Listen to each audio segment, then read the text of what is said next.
Before the Beatles or the Rolling Stones, a man from a segregated Missouri neighborhood forged the DNA of modern music.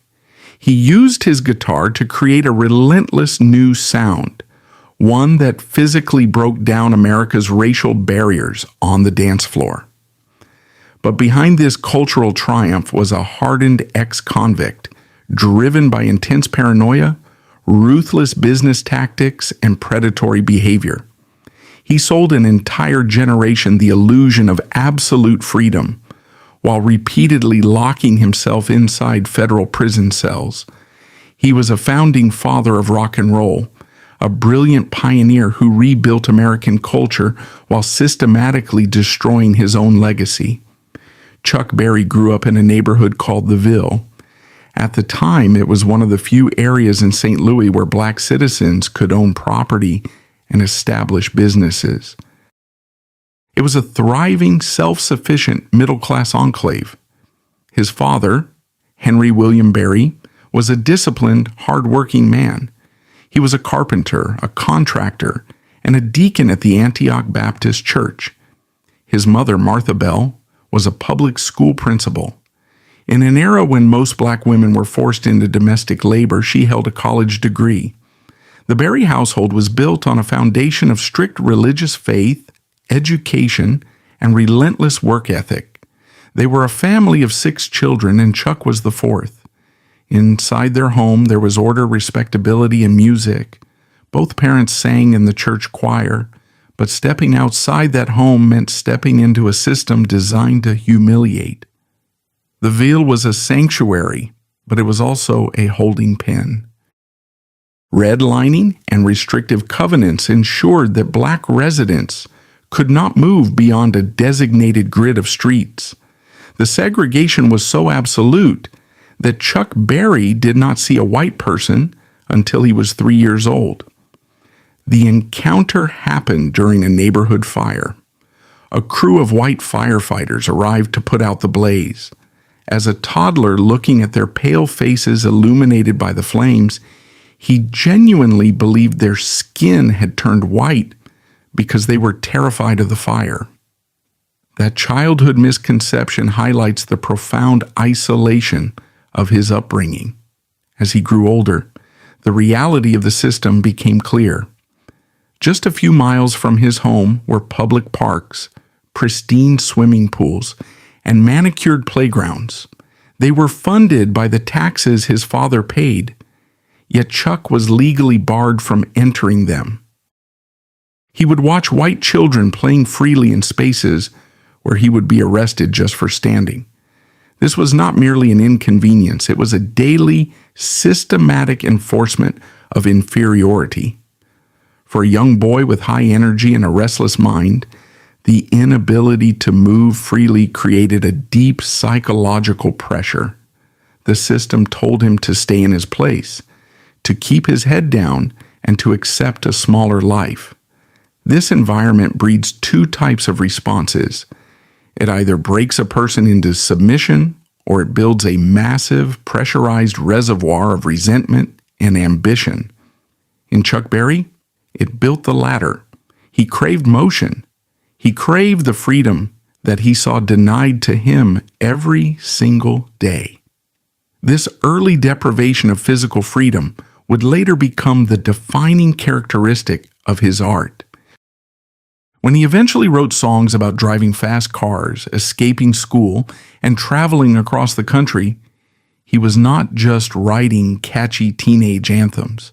He was articulating a fundamental human right to movement that he had been denied as a child.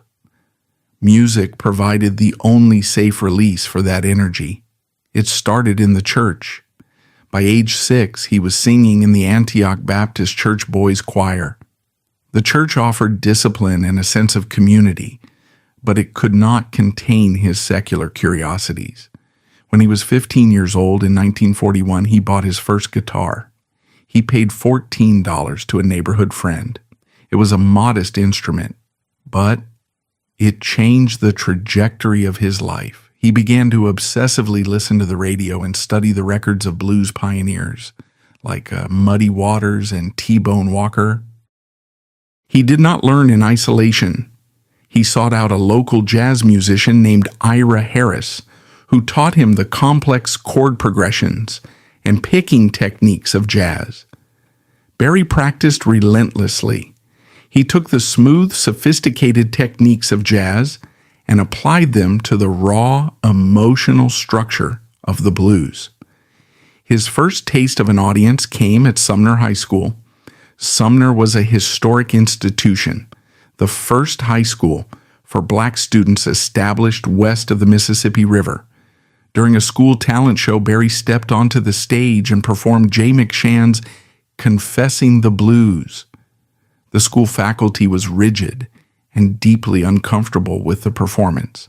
The song was secular, gritty, and lacked the respectability they demanded from their students. But the student body reacted differently. They erupted. They cheered, stomped, and demanded more. Standing on that stage, feeling the power of a captivated crowd, Chuck Berry experienced a sudden and absolute clarity. He realized he possessed a tool that could command attention and manipulate emotions. He realized he was meant to be an entertainer, but recognizing a talent does not immediately provide a path out of the cage. By 1944, Berry was 17 years old. The Second World War was raging, but his personal war was against the suffocating boundaries of his daily life. He was a teenager with a guitar, a restless spirit, and no money. The claustrophobia of segregation finally pushed him into a disastrous rebellion. That summer, Chuck and two friends, Skip and James, decided they had to get out. They wanted to go to California.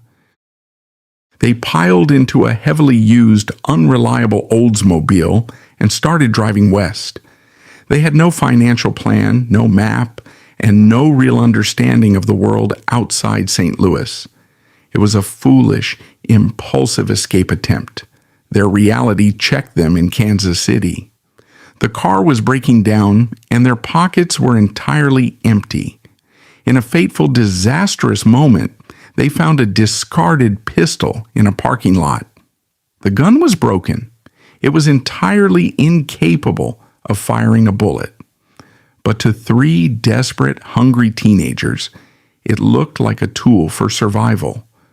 What followed was not the work of hardened criminals, but the panicked, chaotic actions of kids who had lost all sense of consequence. Armed with a broken gun, they committed a string of armed robberies in Kansas City. They hit a bakery, then a barber shop, and finally a clothing store. They were acting on pure adrenaline and terrible judgment. Then, the Oldsmobile finally died on the side of the road. A passing motorist, seeing three young men stranded, pulled his Chevrolet over to offer help. Instead of accepting the assistance, Berry and his friends pulled the broken gun on the Good Samaritan and stole his car.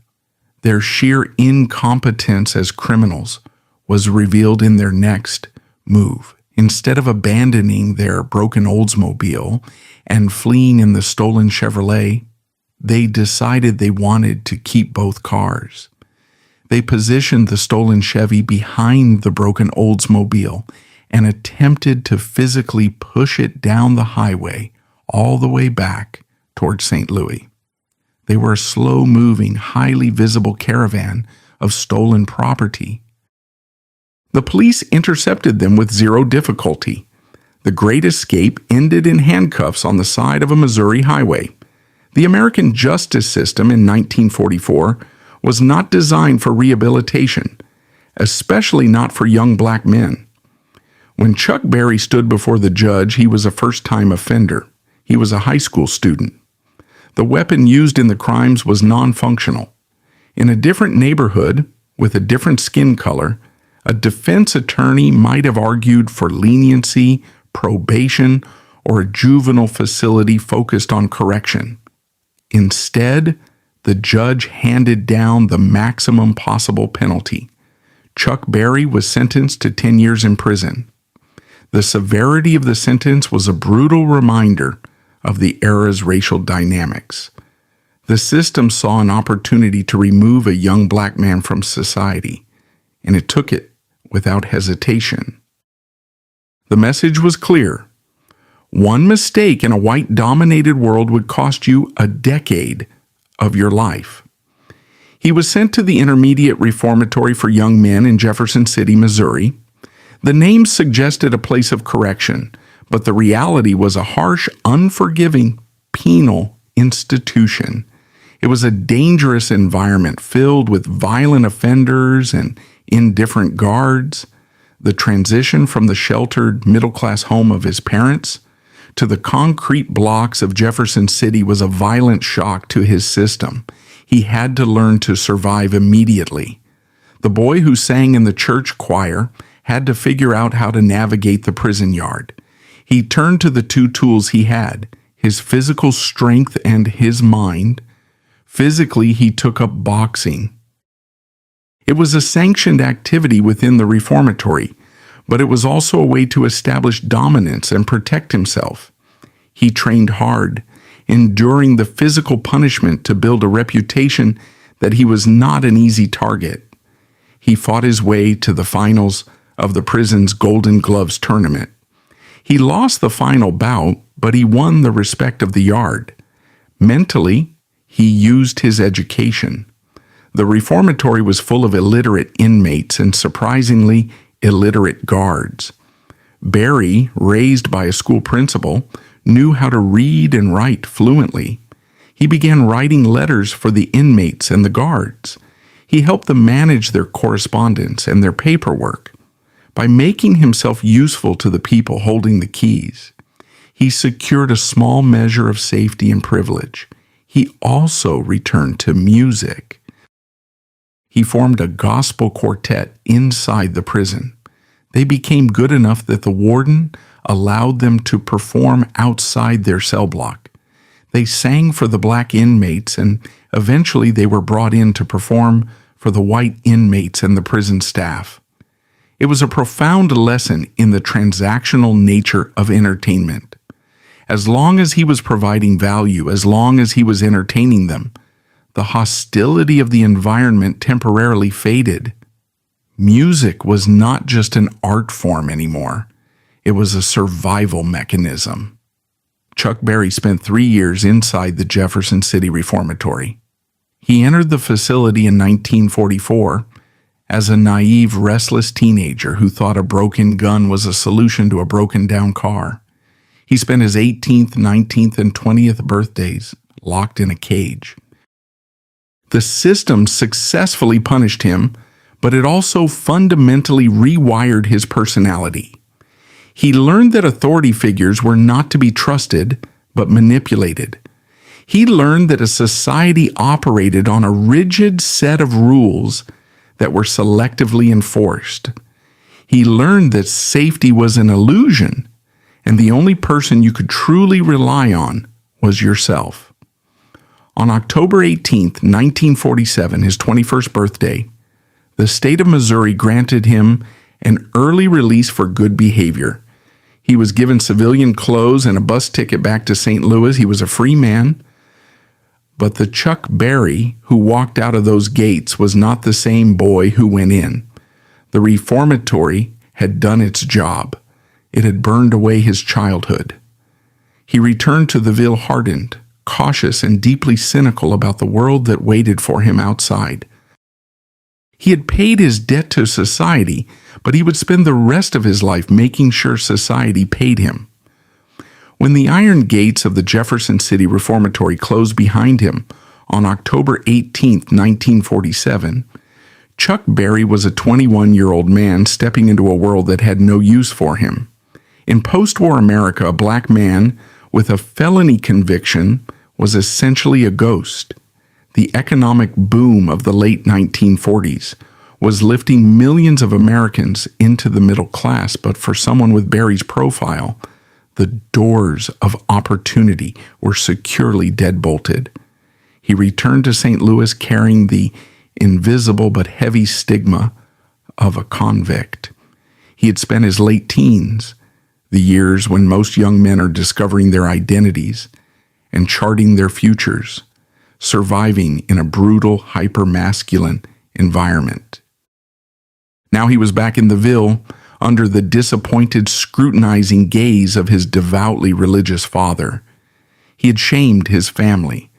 To survive the streets and regain any semblance of respectability, he had to submit to grueling, relentless labor. He understood immediately that the system was waiting for him to fail. Recidivism was not an accident. It was a trap meticulously laid for men like him. To avoid falling back into the hands of the police, Barry constructed a fortress of work. He took a job at the Fisher Body Auto Assembly Plant. It was physically punishing, unglamorous work.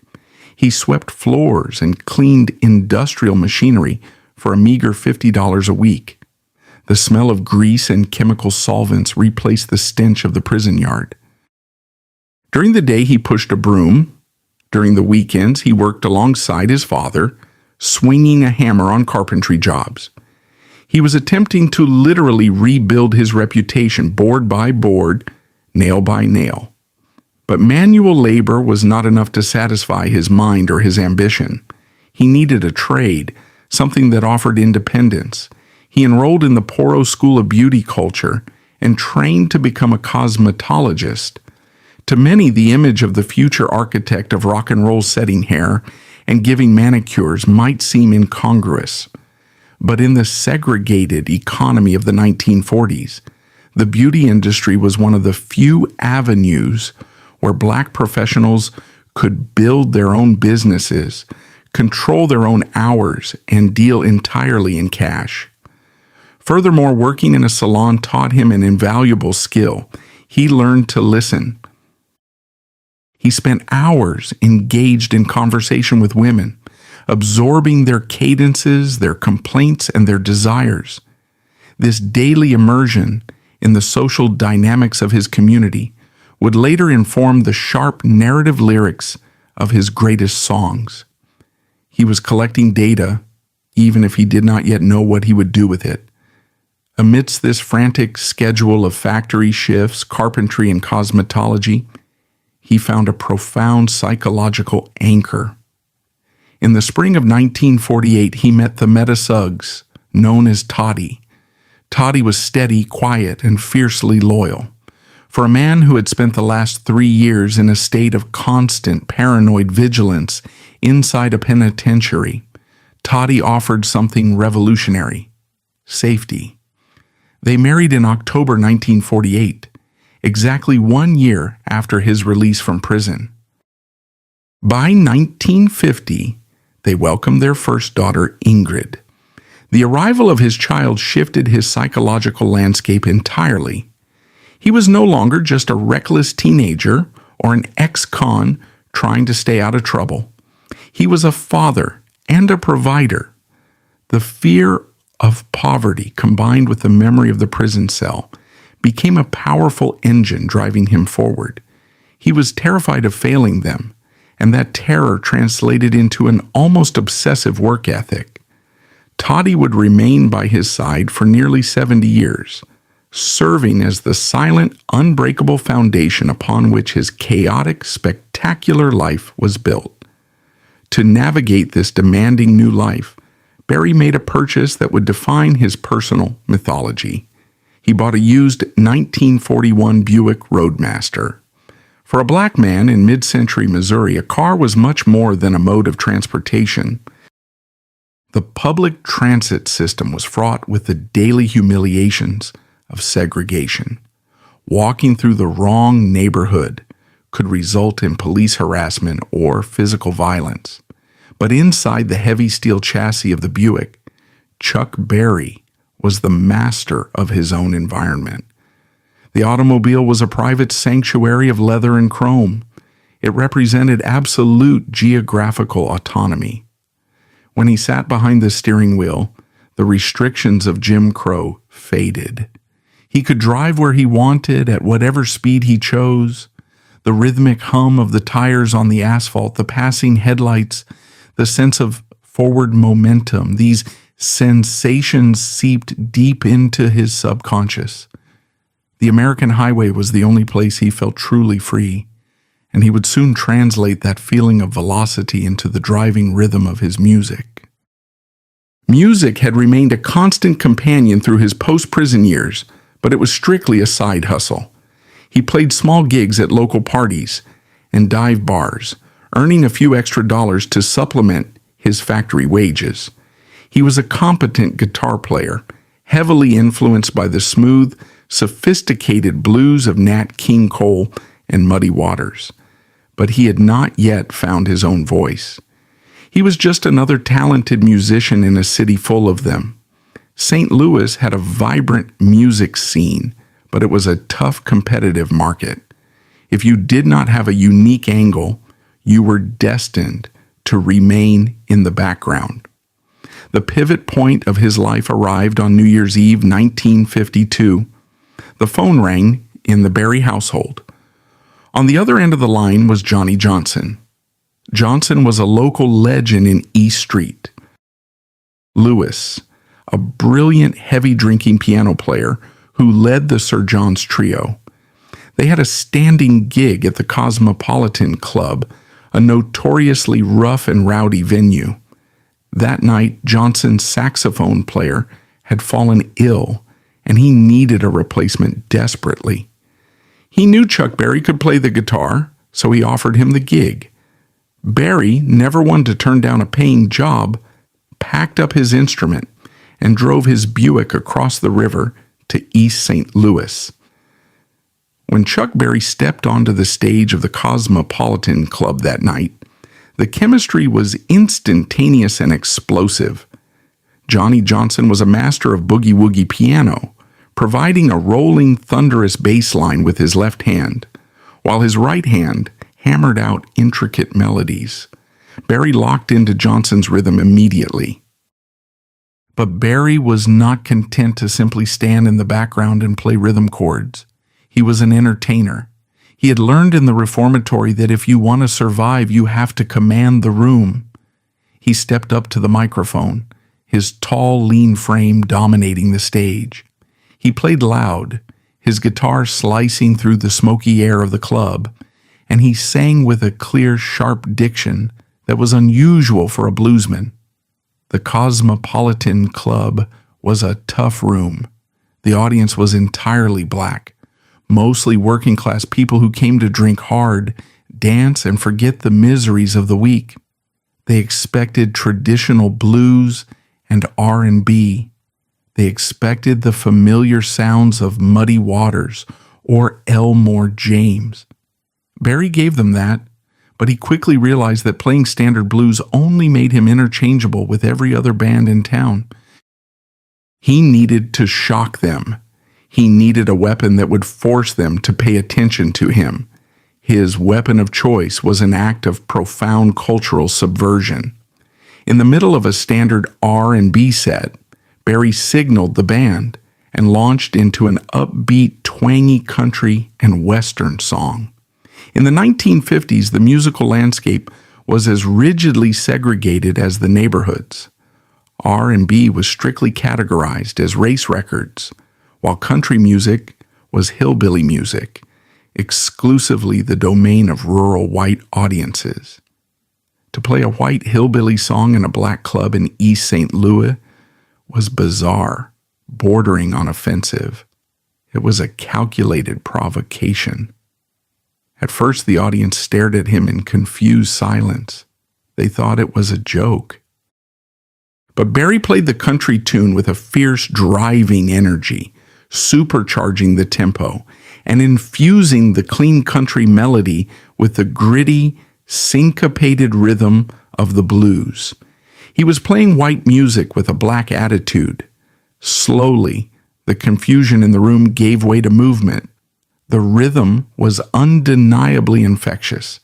People started to tap their feet, then they stood up, and soon, the entire club was dancing frantically. This was the genesis of the Black Hillbilly sound. Chuck Berry had struck gold. He realized that the segregation of music was an artificial barrier, A good beat was a good beat, regardless of its racial origins.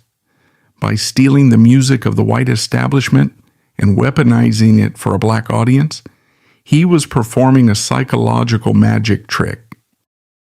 He was taking the culture that excluded him and claiming ownership over it. The crowds at the Cosmopolitan Club swelled. Word spread rapidly about the wild guitar player who was mixing hillbilly tunes with the blues. The dynamic within the band shifted rapidly. Johnny Johnson was a brilliant musician, but he was passive, preferring to sit behind his piano and drink. Barry, driven by his relentless ambition and sharp business instincts, naturally took control. He became the front man, the manager, and the draw. Within a matter of months, the Sir John's Trio was unofficially and then officially renamed the Chuck Berry Trio. Johnson, recognizing Berry's star power, graciously stepped back and allowed his new guitarist to lead the way. It was a partnership that would define the sound of rock and roll for the next 2 decades, with Johnson's piano serving as the crucial unsung engine beneath Berry's flashy guitar work.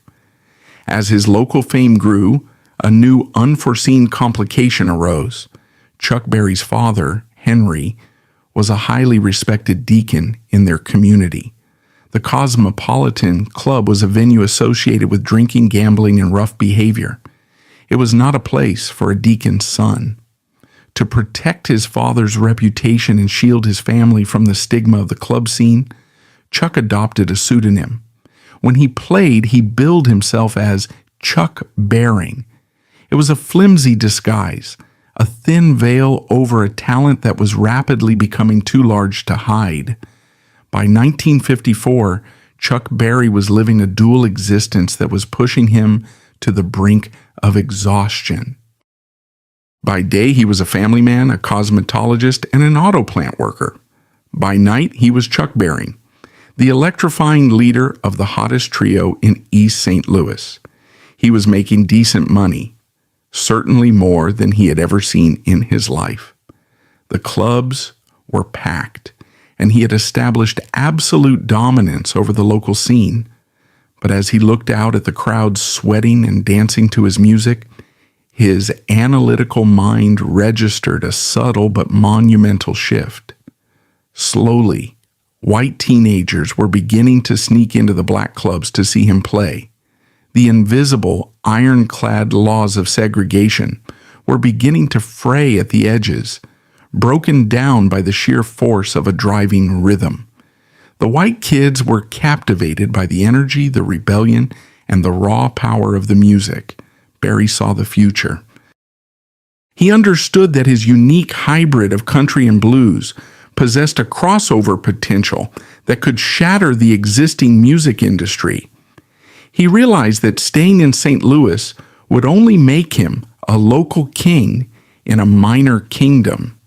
He was 28 years old. He had a wife, a child, a mortgage, and a felony record that permanently locked him out of traditional American success. Music was his only remaining ladder out of the cage, and he was determined to climb it to the very top. He knew that the real power, the recording contracts, and the national distribution networks were not in Missouri.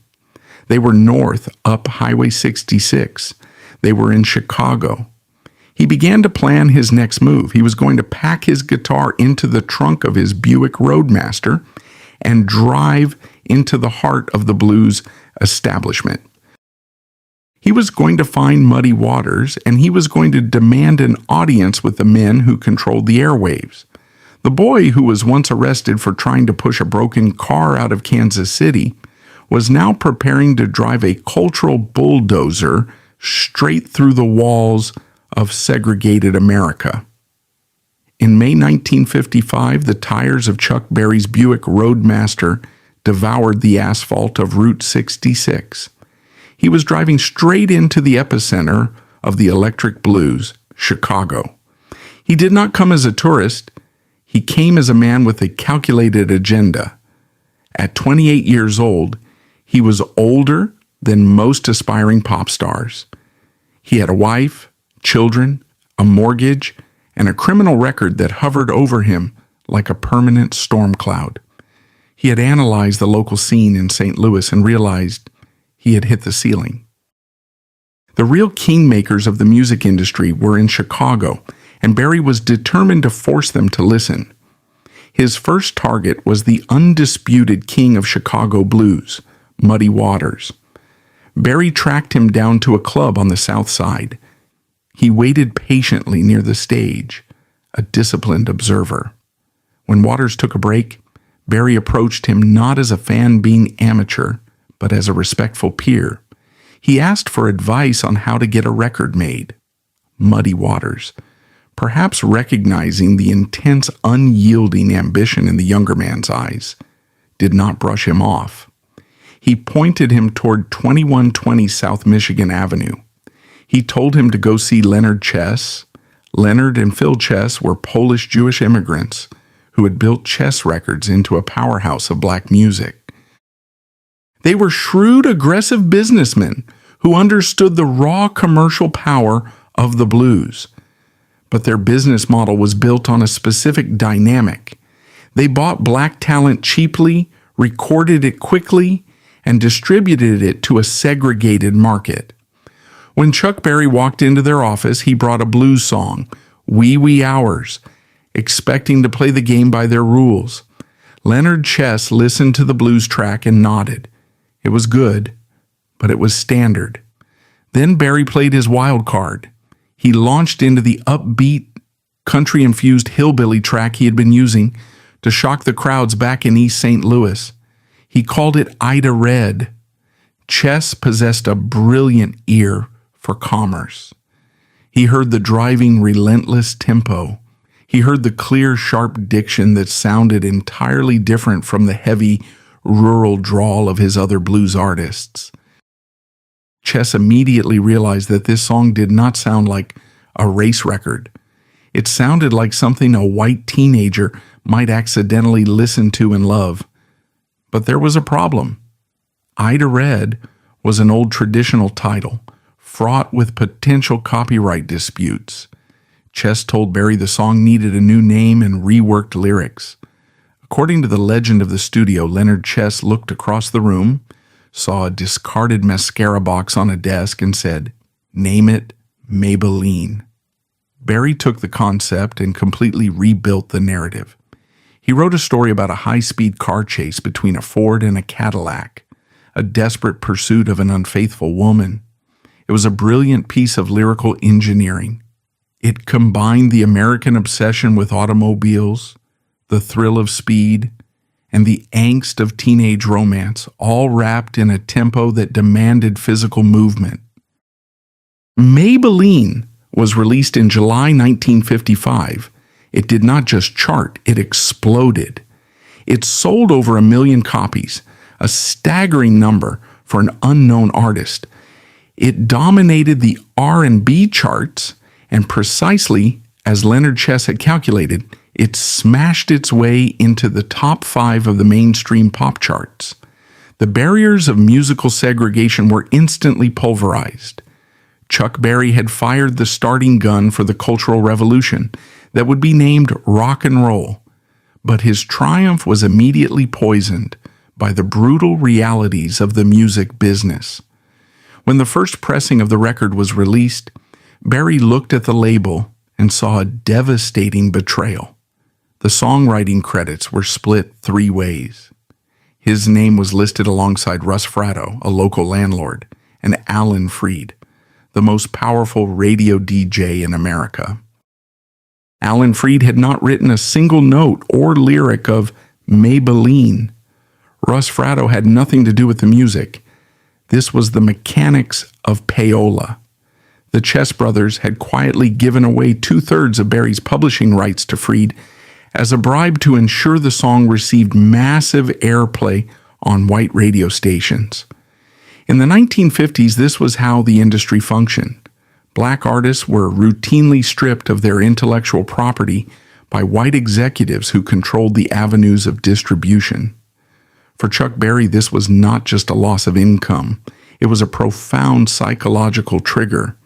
It confirmed every dark, cynical lesson he had learned inside the Jefferson City Reformatory.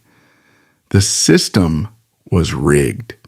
The men in suits were just as predatory as the men in the prison yard. They just used contracts instead of shivs. He had played by the rules, delivered a masterpiece, and they had legally robbed him. This corporate betrayal acted as a permanent trigger, hardening his existing paranoia into an uncompromising business ruthlessness. He realized that in the music industry, no one was his friend. He could never trust a handshake, a promise, or an executive. He transformed himself into one of the most ruthless, paranoid, and uncompromising businessmen in the history of entertainment. He began reading every line of his contracts. He demanded absolute control over his finances. He instituted a policy that would make him infamous. He would not play a single note. He would not even tune his guitar until a promoter physically handed him a bag of cash. He had been burned once. He swore to whatever God he believed in that no white man in a suit would ever steal from him again.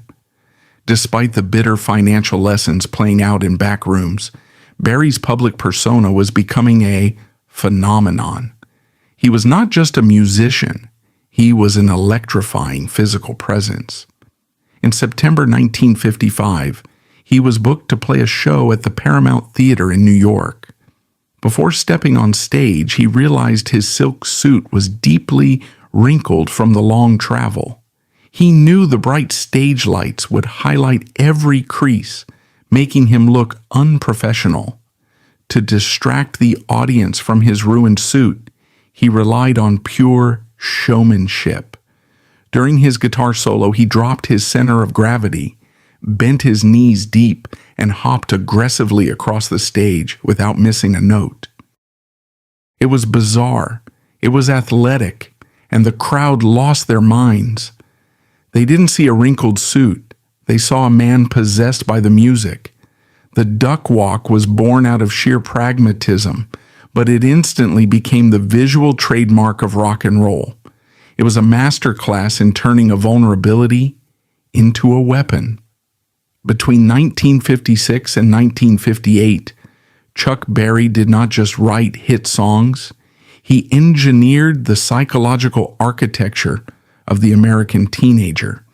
He possessed an uncanny ability to observe the world of his audience, an audience that was increasingly white, suburban, and affluent, and reflect their anxieties and desires back to them.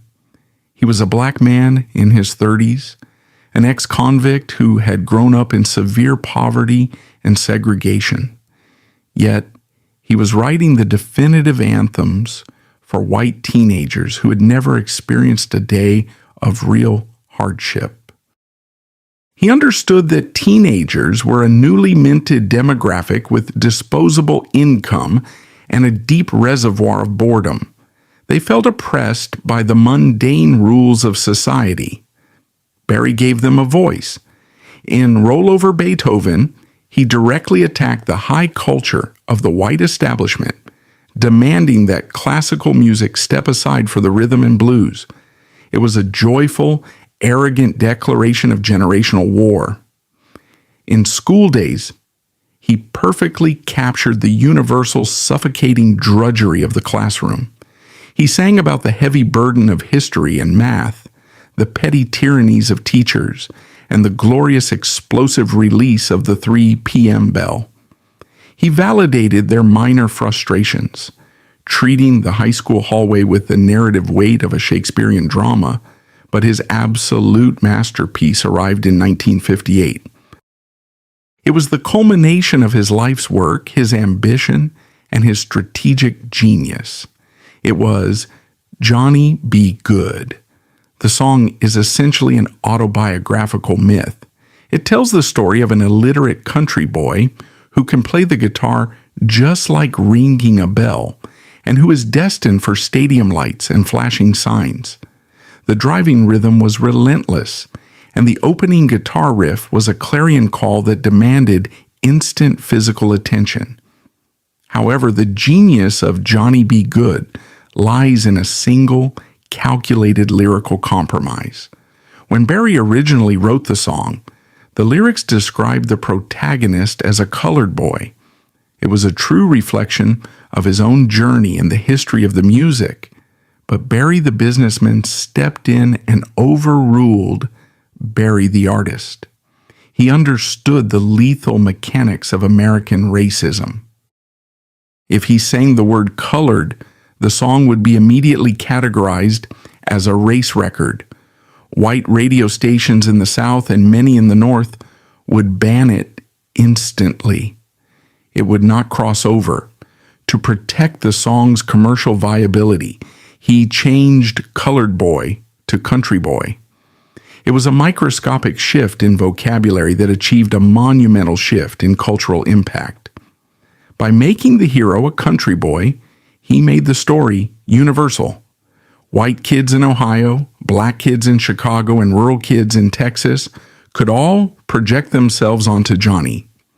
Chuck Berry sacrificed the literal truth of his race to ensure the survival and domination of his music. He chose the anthem over the autobiography. The impact of this music on the physical landscape of America was staggering.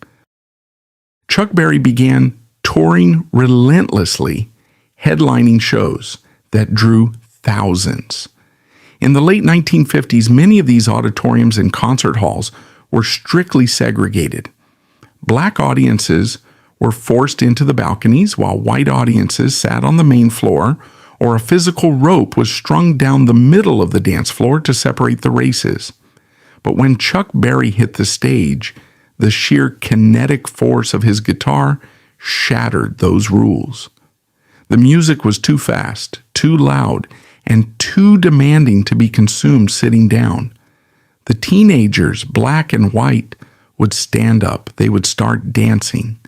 And in venue after venue, driven by the hypnotic rhythm, the kids would physically tear down the ropes separating them. The police and security guards were powerless against the surge of thousands of dancing teenagers. Chuck Berry's guitar was doing what politicians and civil rights leaders were struggling to achieve.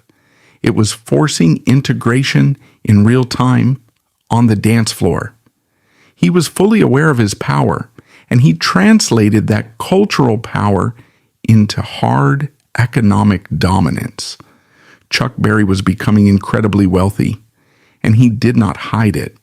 He was not interested in the modest, acceptable success that white society occasionally permitted black entertainers. He wanted an empire. He took his cash and bought heavily into real estate. He opened Club Bandstand, an integrated nightclub in St. Louis, directly challenging the city's entrenched segregation.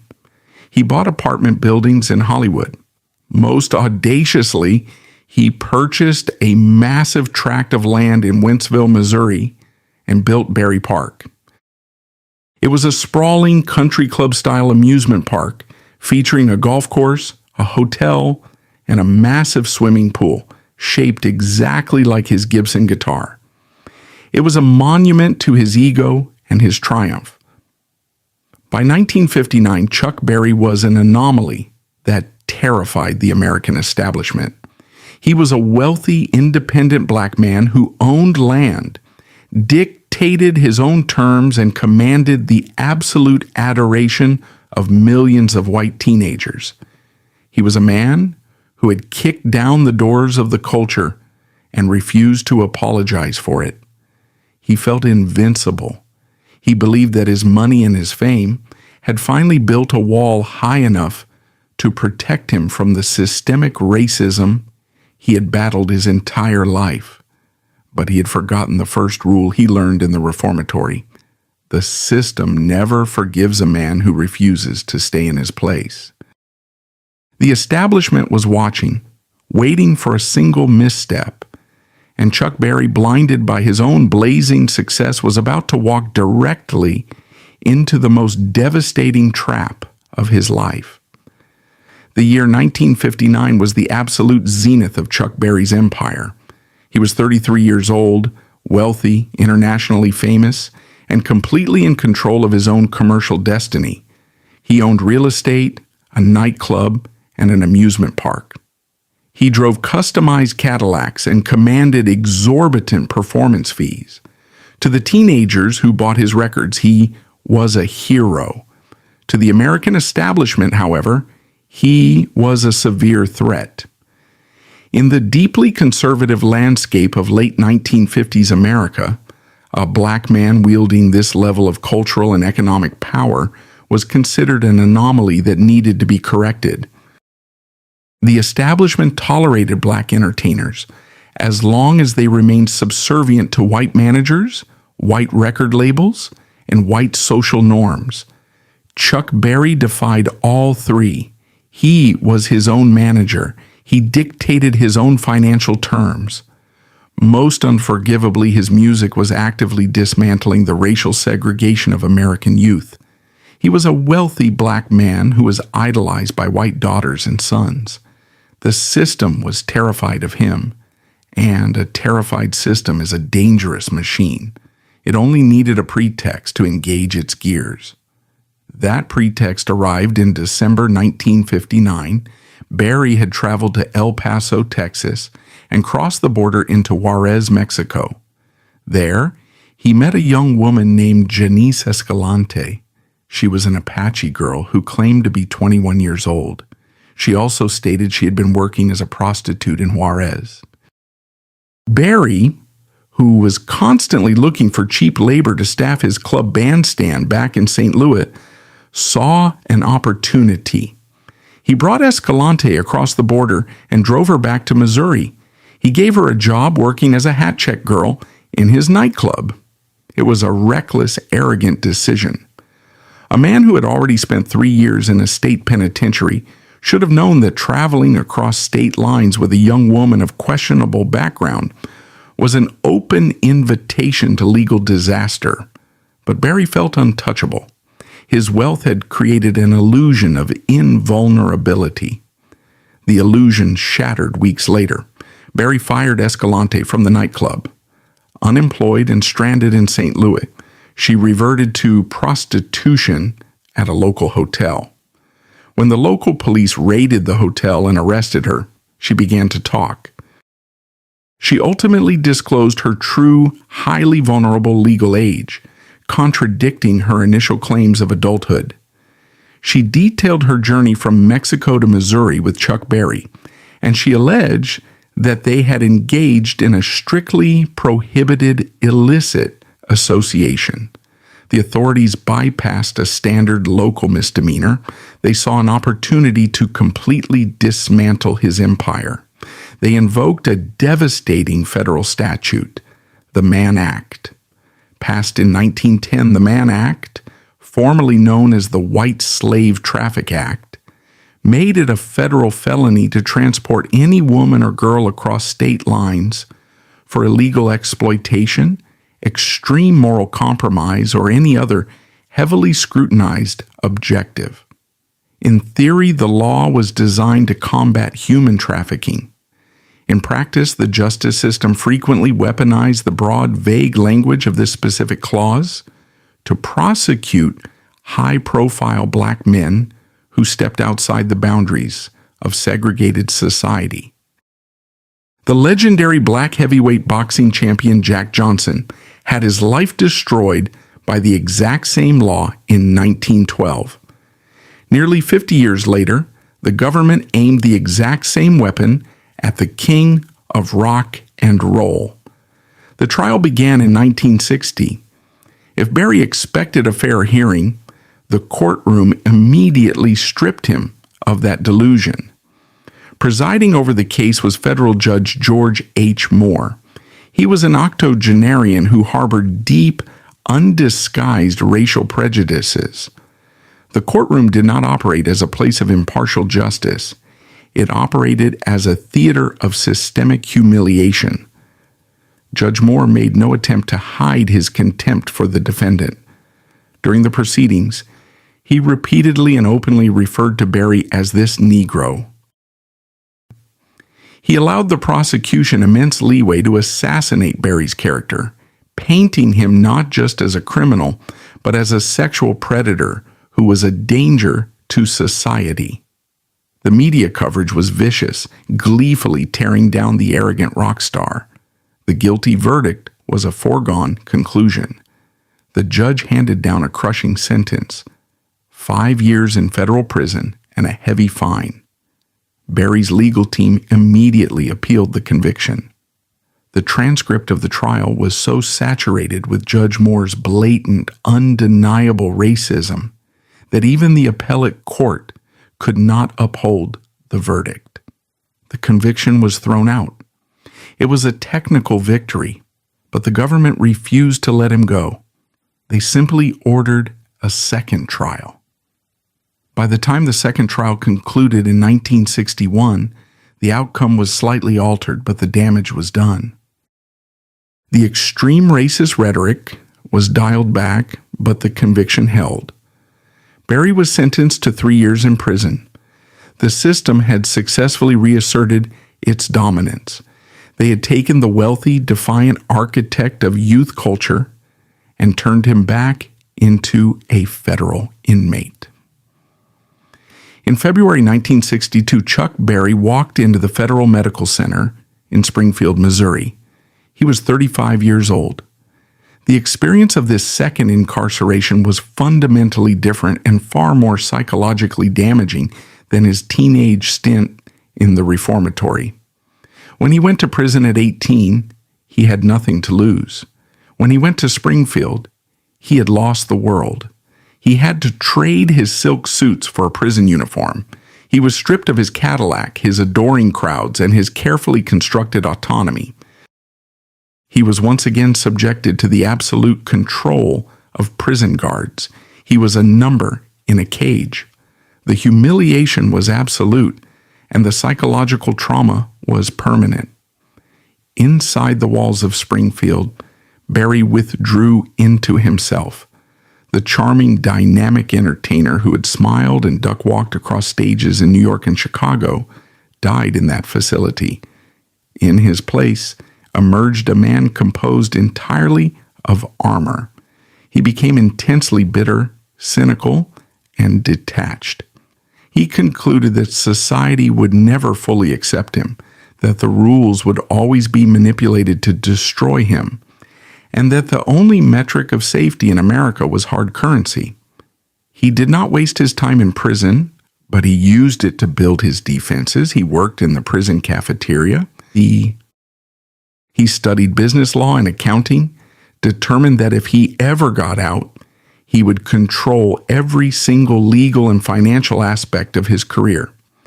He would never again rely on a manager, an agent, or an accountant. He also continued to write. Sitting in his cell, isolated from the massive cultural shifts happening outside, he crafted songs that maintained his signature brilliant wordplay. He wrote "No Particular Place to Go," a song that ironically captured the exact physical freedom he was currently denied. He wrote Nadine, continuing his trademark narratives of frantic pursuit. But the joy in the creation was gone. Writing was no longer an expression of a youthful spirit. It was the manufacturing of inventory. He was stocking ammunition for his return. He served 20 months of his 3-year sentence. When he was released in October 1963, he walked out into a musical landscape that had radically transformed. While he was locked in a federal cell, an explosion had occurred across the Atlantic. The British invasion had hit America. The Beatles, the Rolling Stones, the Yardbirds, the Animals, a massive wave of young white English bands had conquered the charts. But to Chuck Berry's astonishment, they were not erasing his legacy. They were amplifying it. These young British musicians worshipped him. They had studied his chess record singles like sacred texts. The Rolling Stones' first single was a cover of his song "Come On." The Beatles were performing "Roll Over Beethoven" and rock and roll music. Berry had been imprisoned by the American establishment, but he had been canonized by the British youth. This international reverence kept his brand massive and highly profitable. He immediately went back on tour, riding the wave of the British invasion. But the man who returned to the stage was cold. He played the hits, he executed the duck walk, but the interactions were transactional. He gave the audience exactly what they paid for and nothing more. His obsession with protecting his intellectual property became ruthless. In 1963, the Beach Boys released Surfin' USA, a song that became a massive, defining hit of the California surf culture. When Barry heard it, he did not hear a tribute. He heard theft.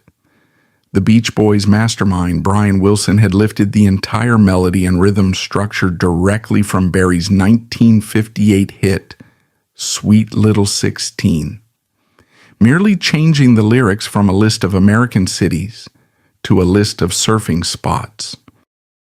Before his imprisonment, Barry might have let his record label handle the dispute. Post-prison, Barry did not hesitate. He ordered his lawyers to attack. The threat of litigation was so legally sound and overwhelming that the Beach Boys' management capitulated immediately. Chuck Berry was granted full songwriting credit and publishing royalties for Surfin' USA. It was a brutal, efficient business victory, proving that his time studying law in his prison cell had paid off. Despite his massive cultural footprint, the late 1960s were a period of creative stagnation. In 1966, driven entirely by financial incentives, he left his longtime home at Chess Records and signed a lucrative contract with Mercury Records. It was a disaster. The executives at Mercury did not understand how to produce him. They pushed him to record bizarre psychedelic-tinged albums and urged him to re-record his classic 1950s hits with faster tempos and modernized production. The results sounded synthetic and desperate. The man who had invented the future was now being forced to badly imitate himself. By 1970, he recognized the error and returned to Chess Records, but his creative spark as a trailblazing songwriter had largely burned out. He was no longer speaking for the youth. He was an older man performing a legacy act.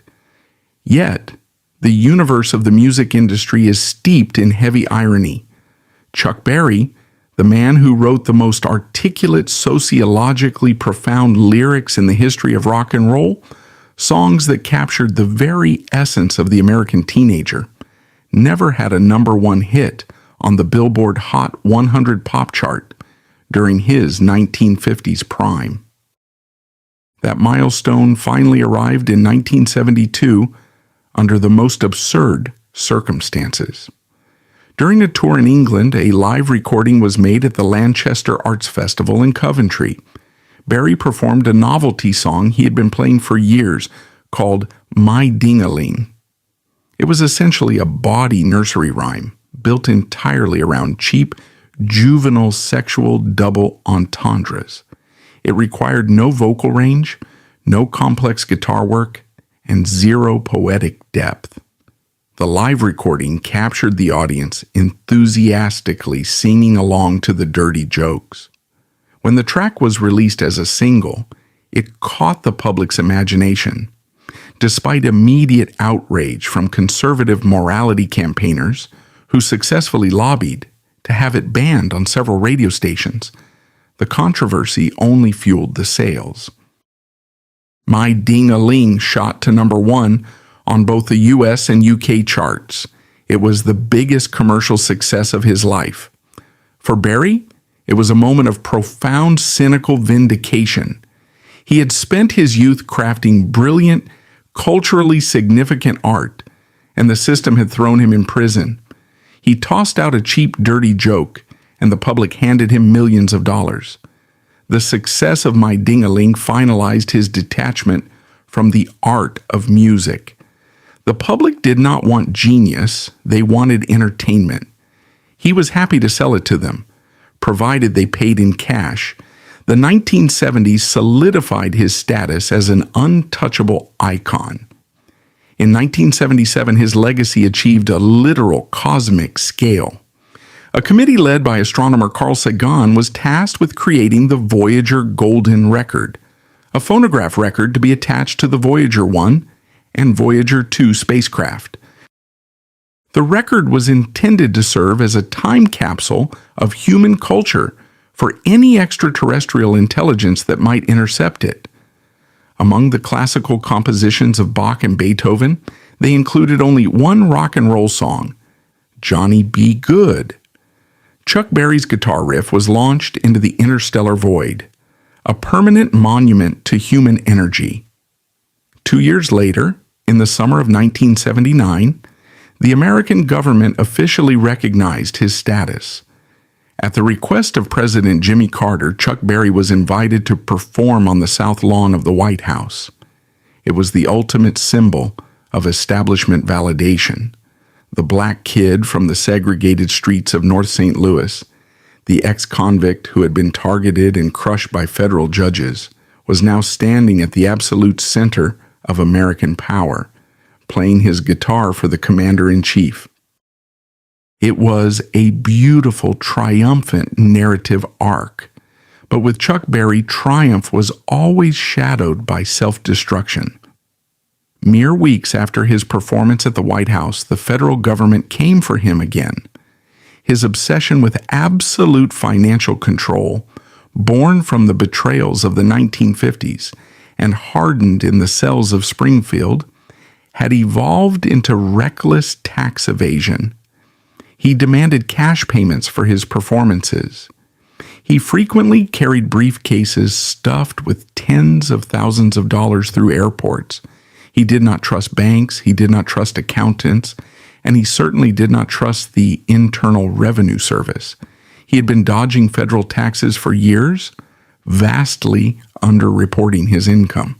The IRS had been building a meticulous case against him.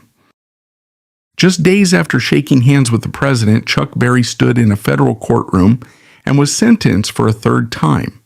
He was convicted of tax evasion amounting to over $110,000. He was sentenced to 4 months in prison. He served his time at the Federal Correctional Institution in Lompoc, California. As part of his sentence, he was also ordered to perform 1,000 hours of community service through benefit concerts. At 53 years old, he was once again an inmate. The cycle was complete. The system had caught him, released him, used him, and caught him again. When he walked out of Lompoc in late 1979, he was done trying to play by the rules of society. He fired his backing band. He cut all unnecessary overhead. He reduced his entire professional existence to 3 things: his guitar, a rental car, and a briefcase waiting to be filled with cash. The final, most bizarre, and ultimately most destructive chapter of his life was about to begin. The architect was dead. Only the mercenary remained. When Chuck Berry walked out of federal prison in 1979, he was done seeking cultural relevance. He was a mercenary.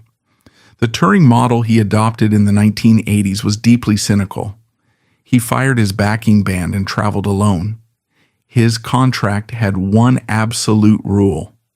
The local promoter had to provide a backup band, 2 amplifiers, and a brown paper bag filled with tens of thousands of dollars in cash up front. No cash, no show. He wouldn't rehearse. He wouldn't speak to the local musicians. He would play his contracted 60 minutes, unplug his guitar mid-solo, and drive to the airport. To audiences, it looked like extreme arrogance. In reality, it was a trauma response. He had learned the hard way that in America, art is an illusion, and cash is the only truth. This extreme isolation peaked in 1986 during the documentary Hail, Hail, Rock and Roll. Keith Richards assembled a world-class band to honor his idol. Berry viewed it as a hostile takeover. He relentlessly humiliated Richards on camera, even altering Richards's amplifier mid-song. He was sending a clear message.